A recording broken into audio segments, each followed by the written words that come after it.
안녕하십니까. 레지스탕스 정광용입니다.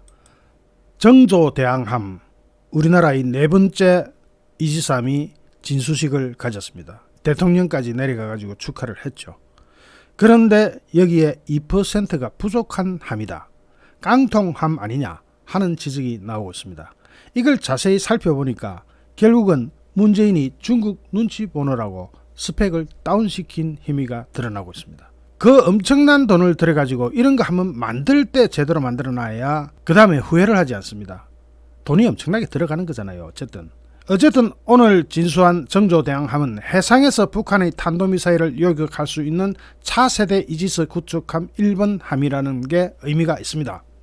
해군과 방위사업청은 28일 오늘 오전 울산 현대중공업에서 8200톤급 이지스 구축함 정조대왕함의 진수식을 거행했습니다. 정조대왕함은 차세대 이지스 구축함을 말하는 광개토 3 배치 2 1번 함이자 해군의 네 번째 이지스 함입니다. 국내에서 독자로 설계하고 건조한 정조대왕함은 지난 2019년 건조 계약 체결 이후 2021년 착공식과 기공식을 가졌고, 그런데 2021년에 착공식과 기공식 가지고 이게 오늘 벌써 진수된다는 것은 대한민국 조선 기술이 어느 정도인지를 확실히 들여다볼 수 있는 궤가입니다. 미국에서 오히려 부러워하고 있죠. 어떻게 그렇게 짧은 기간 동안 스텔스함을 진수를 시킬 수 있느냐. 아직 무기가 다 장착되지 않았기 때문에 완벽하게 작동 가능하다 이건 아니지만 진수를 했다는 거죠. 어쨌든 물에 띄었습니다. 오늘 진수식에 이어서 시험평가를 거친 뒤 오는 2024년 말, 그러니까 지금부터 1년 반 정도 계속 안에 내장 무기를 집어넣어야 됩니다. 그래야 완공이 되죠. 그리고 시험 가동도 해야 되고요. 그래서 2024년 말에 해군에 인도돼 가지고 전력화 과정을 마치고 실전 배치까지 갈 예정인데, 실전 배치 자체는 조금 더 늦어질 수가 있겠죠. 동급 이지스 함은 앞으로 2척이 추가로 건조됩니다. 그런데 동급 추가 건조할 때 뭔가 바꿔야 돼요. 지금 스펙만으로도 물론 대한민국 최초의 스펙이지만 잘 할 수 있는 것을 일부러 스펙 다운 시킬 필요는 없었죠. 어쨌든 정조대왕함은 세종대왕함보다 600톤이 큽니다. 세종대왕급이 7600톤이죠. 그리고 탄도미사일 요격용 수직 발사대 능력과 무장력, 스텔스 기능에서 진일보했다는 평가를 받습니다.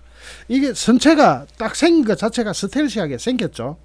세종대왕급은 북한의 탄도미사일 탐지는 가능했지만은 요격 미사일을 탑재하지 않았는데, 정조대왕함은 요격 능력까지 갖추게 됐습니다. 그러니까 북에서 발사하는 것은 웬만하면 요격을 할 수 있다는 건데 해상에서 요격을 하는 거죠. 특히 한국형 수직 발사 체계 2를 설치해서 SM-6 미사일 등 장거리 함대공 유도탄과 함대지 탄도 유도탄을 탑재할 예정으로 원거리 정밀 타격 능력뿐만 아니라 탄도미사일에 대한 요격 능력도 한층 향상된 것은 틀림없습니다. 국내 기술로 개발한 첨단 통합 소나 체계와 장거리 대잠 의뢰, 경의뢰 등을 탑재하고 2024년부터 도입되는 MH-60R 시호크 해상작전 헬기도 탑재할 수 있어서 대잠 능력도 보유하게 됩니다.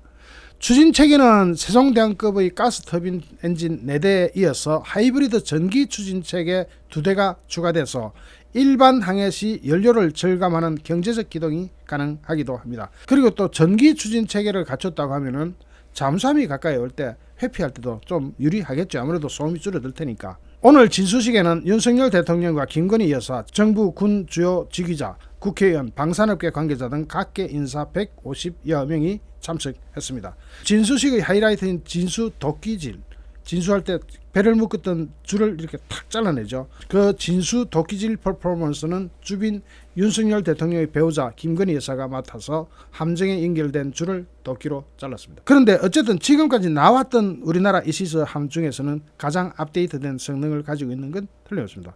그런데 지금부터 뭐가 도대체 부족해서 이런 평가들이 나오고 있는지, 제가 깡통함이라는 그 말은 이 기사의 댓글에서 발견했습니다. 그리고 나서는 추적을 시작했죠. 그리고 추적해보니까 재밌는 게 많이 발견됐습니다.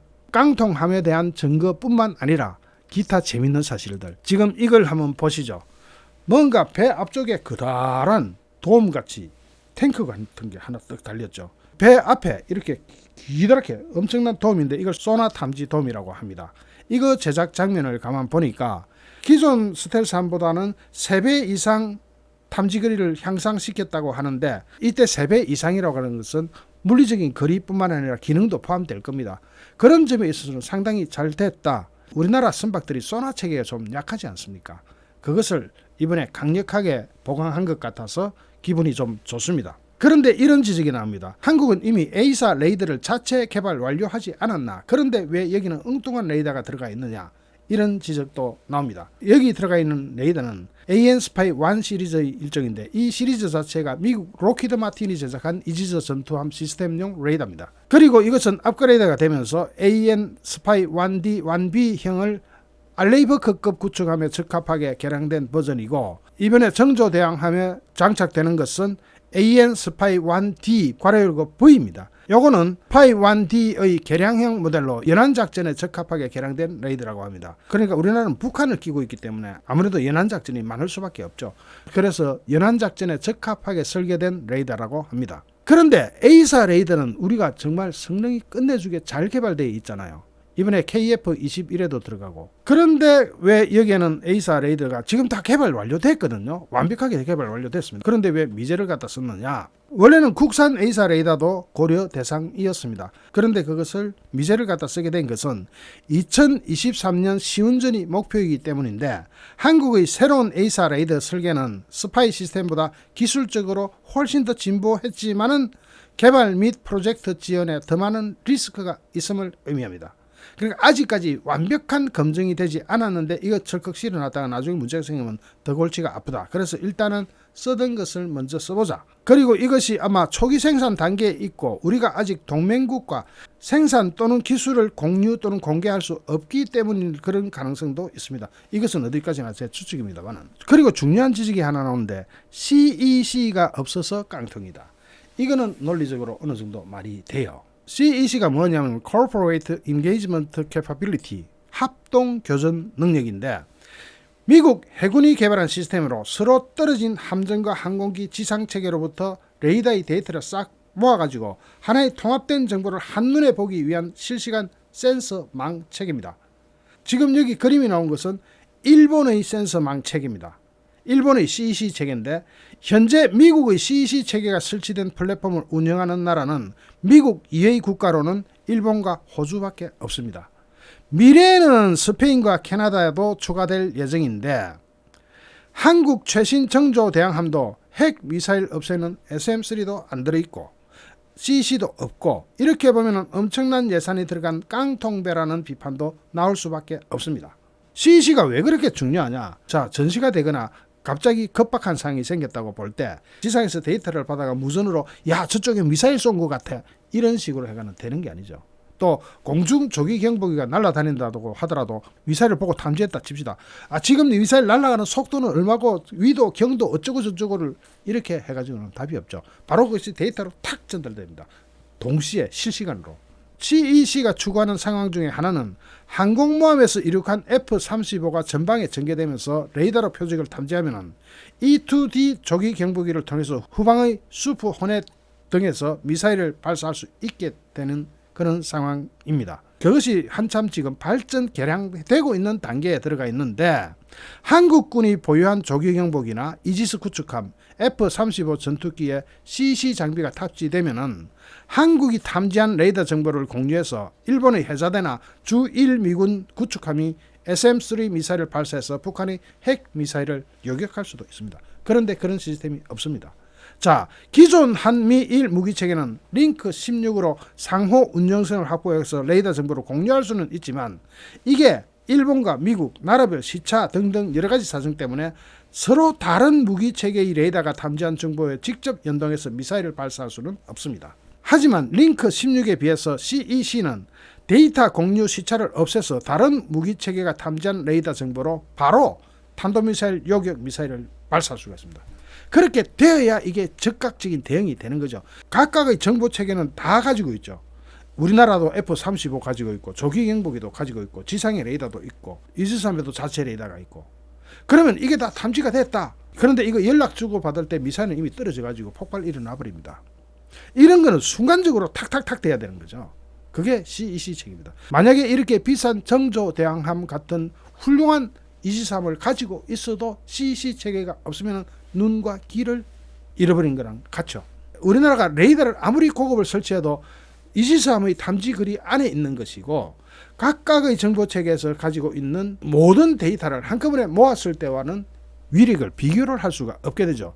이지스함 한 대가 가지고 있는 정보와 공중 조기 경보기, 기타 F-35 지상 레이더 모두가 연계돼 버리면 정말 기가 막힌 작전이 수립될 수가 있잖아요. 특히 북한에서 핵미사일을 올릴 때 발사 단계에서 요격이 가능하다면 그게 가장 좋은 거 아닙니까? 그래서 링크 16에 비해 CEC는 데이터 공유의 시차도 없고 다른 무기체계가 탐지한 레이더 정보를 바로 탄도미사일 요격 미사일을 발사할 수가 있습니다. 만약에 해군의 이지스함이 초기 공격을 당해서 이지스 레이더가 고장나면은 수십여 발 보유하고 있는 SM 미사일 한 발도 쏴볼 수 없는 상황이 되죠. 만약에 이지스함에 실려있는 레이더가 고장났다면 다른 정보체계가 가지고 있는 것을 받아서라도 발사를 해야 되는데 전혀 그 체계가 안 된다는 거죠. 그러니까 깡통 맞다는 거죠. 그러면 깡통 맞죠. 만약에 CEC 장비를 탑재했고 CEC 장비가 정상 작동이 되면 다른 구축함과 조기 경보기 등이 포착한 정보를 실시간으로 전달받아서 SM 미사일을 정상적으로 발사할 수 있게 되고 북한의 미사일이나 중국의 미사일은 요격될 수가 있습니다. 그 기능이 반감된 거죠. 아주 없다고 볼 수는 없지만 우리나라의 이지스함이 이게 처음입니까? 아니요. 세대가 있습니다. 이미. 그 세대는 추적은 해요. 탐지는 하는데 요격수단이 없어요. 다만 여기에는 요격수단이 좀 약하긴 하지만 SM6가 실리잖아요. 그러면 그 SM6를 이용해서 다른 이지스함이 받은 정보를 가지고도 쏴야 되는데 그게 안 된다는 겁니다. 그러면 나머지 이지스함 세대는 정조대왕함의 요격 미사일을 발사할 수 있는 그 수단을 공유할 수 없기 때문에 보기만 하고 눈만 뻔히 보고 당해야 되는 그런 상황이 올 수도 있습니다. 그러면 다시 한번 이야기하지만 이건 깡통함이 될 수도 있는 거죠. 깡통함이라는 비판을 받을 수밖에 없는 거죠. 이게 언제 이루어졌느냐. 정조대왕함 착공될 때가 언제예요? 문재인 정권 하였습니다. 문재인 정권이 미국하고 사이가 좋았다 나빴다? 아주 극이었죠. 그러니까 미국으로부터 도움받을 수 있는 것을 못 받은 거 아니냐는 비판도 나오는 거죠. 물론 지금 현재 CEC가 작동되고 있는 국가는 미국을 비롯해서 일본과 호주밖에 없습니다. 하지만 한국은 미국과 동맹국가입니다. 동맹국가로서 이것을 서로가 연계를 하자 하면은 미국의 자산으로도 북한의 핵 미사일을 요격할 수 있을 텐데 미국과 링크가 안 된다? 지금 링크되어 있는 것은 시차 때문에 또 어렵다? 이거는 전적으로 문재인 정부가 미국하고 사이가 안 좋아서 틀어진 일로밖에 해석할 수가 없겠죠.